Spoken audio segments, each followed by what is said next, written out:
ദൈവനാമത്തിന് മഹത്വം ഉണ്ടാകുമാറാകട്ടെ. ഇന്നുവരെ ജീവിപ്പാൻ ദൈവം തന്ന ഉപകാരങ്ങളെ ഓർത്ത് സ്തോത്രം ചെയ്യാം. ഞാൻ കുര്യൻ എം ചാക്കോ. 8 വർഷത്തെ കുടുംബജീവിതത്തിന് ശേഷം അവർ തമ്മിൽ പിരിഞ്ഞു. നിയമപരമായി ബന്ധം വേർപ്പെടുത്തിയ അവർ 2 വഴിയായി യാത്ര ചെയ്തു. വർഷങ്ങൾ ചിലത് കഴിഞ്ഞു.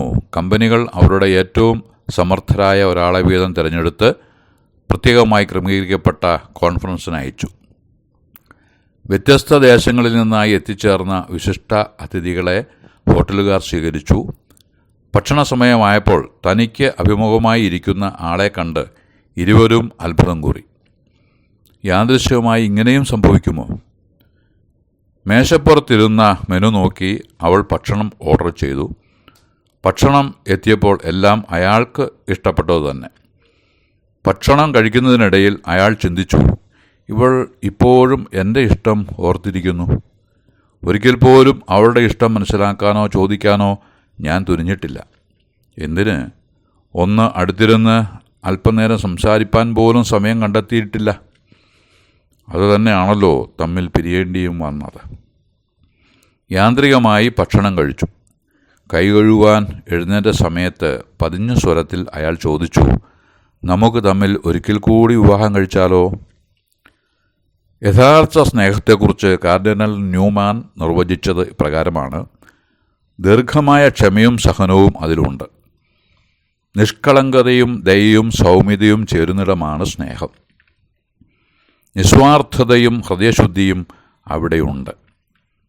ഇതെല്ലാം ഉൾക്കൊള്ളുന്നതാണ് സാക്ഷാത് സ്നേഹം.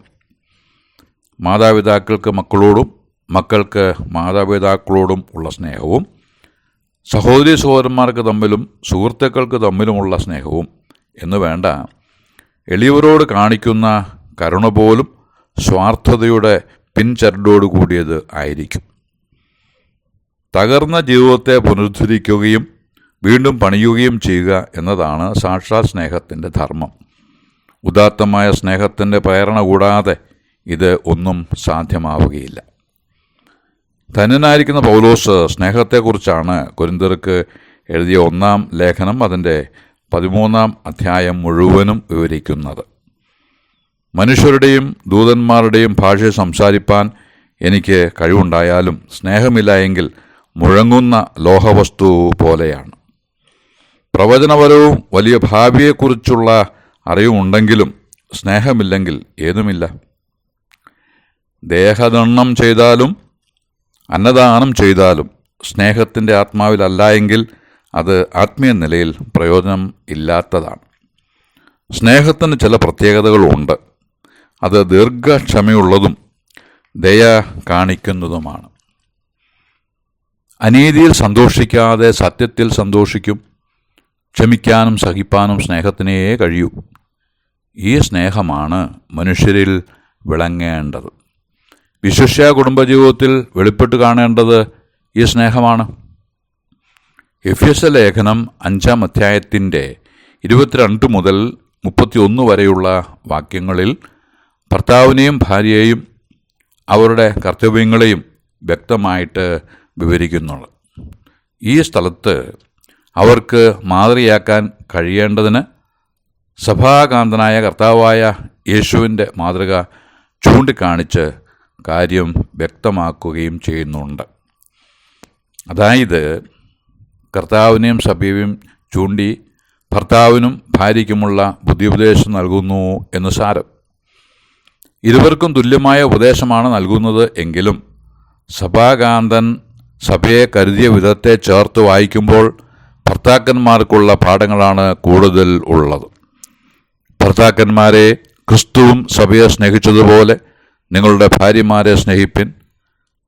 കർത്താവ് സഭയെ വചനത്തോടുകൂടിയ ജലസ്നാനത്താൽ വെടിപ്പാക്കി ശുദ്ധീകരിക്കേണ്ടതിന് കറ, ചുളുക്കം മുതലായവ ഒന്നും ഇല്ലാതെ സഭയെ ശുദ്ധയും നിഷ്കളങ്കയുമായി തനിക്ക് തന്നെ തേജസ്സോടെ മുൻനിർത്തേണ്ടതിന് തന്നെത്താൻ അവൾക്ക് വേണ്ടി കൊടുത്തു. ഭർത്താക്കന്മാർ തങ്ങളുടെ ഭാര്യമാരെ കീഴ്പ്പെടുത്തണം എന്ന് വചനം പറഞ്ഞിട്ടില്ല. ക്രിസ്തു സഭയെ സ്നേഹിച്ചതുപോലെ ഭാര്യമാരെ സ്നേഹിക്കുകയാണ് വേണ്ടത് എന്ന് പറഞ്ഞിട്ടുമുണ്ട്. അങ്ങനെ ഭാര്യയെ സ്നേഹിക്കുന്ന ഭർത്താവിന് വിധേയപ്പെട്ട് ഭാര്യ ജീവിക്കും നിശ്ചയം. യേശു കർത്താവ് തന്നെത്താൻ അവൾക്കായി ഏൽപ്പിച്ചാണ് സഭയോടുള്ള സ്നേഹം പ്രദർശിപ്പിച്ചത്.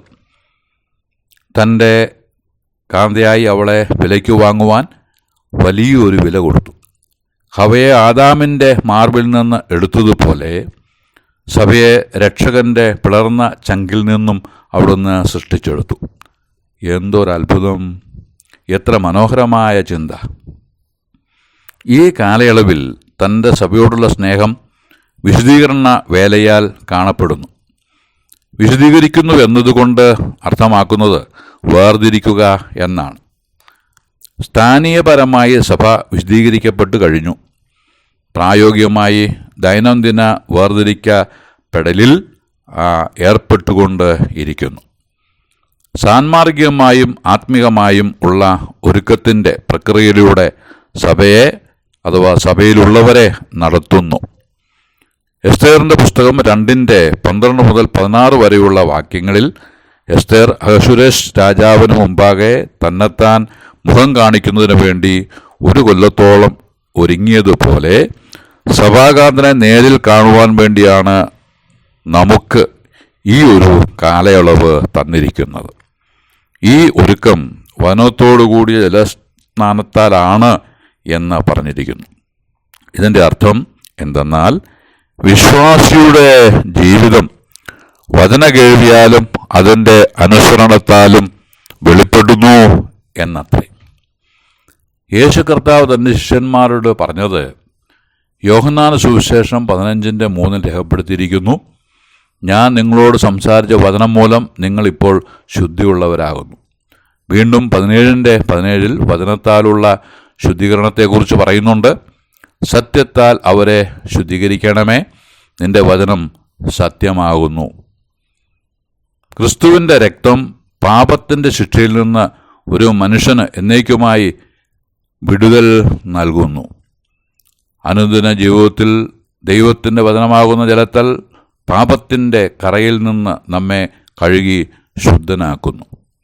സഭാകാന്തനെ ചൂണ്ടി ഭർത്താവിൻ്റെ ചുമതലകളാണ് ചിന്തിച്ചു വന്നത്. ഭാര്യയുടെ തല ഭർത്താവാണ്. ഭാര്യ ശരീരം എന്ന നിലയിൽ തലയ്ക്ക് കീഴെയാണ്. ബഹിർസ്ഫുരണമെല്ലാം തലയോട് ചേർന്നാണ് ഉള്ളത്. അത് കുടുംബത്തിലും അങ്ങനെ തന്നെ ആവണം. അപ്പോൾ തന്നെ അവളെ നേടുക എന്ന ഉത്തരവാദിത്വം ഭർത്താവിനുണ്ട് എന്ന് ഓർമ്മയിൽ വയ്ക്കണം.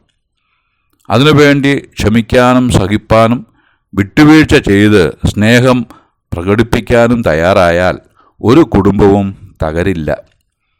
അവൾ ജീവൻ്റെ കൃപയ്ക്ക് കൂട്ടവകാശിയാണ് എന്ന് മനസ്സിലാക്കി അവൾക്ക് ബഹുമാനം കൊടുത്ത് ജീവിക്കുന്ന കുടുംബം സമാധാനമുള്ള കുടുംബമായിരിക്കും. അവർ കൂടുമ്പോൾ ഇമ്പമുണ്ടാവും. അവരുടെ മക്കൾ മേശയ്ക്ക് ചുറ്റും ഒലിവ് തൈകൾ പോലെയിരിക്കും. ഇങ്ങനെ ദൈവഭക്തനായ പുരുഷൻ അനുഗ്രഹിക്കപ്പെട്ടവനാകും. അതിന് എല്ലാ കുടുംബങ്ങളെയും, വിശിഷ്യ സഹോദര കുടുംബങ്ങളെ ദൈവമായ കർത്താവ് സഹായിക്കട്ടെ എന്ന് ആശംസിച്ച് പ്രാർത്ഥിച്ച് വാക്കുകൾക്ക് പൂർണ്ണവിരാമം കുറിക്കുന്നു. ദൈവനാമം മഹത്വപ്പെടുമാറാകട്ടെ.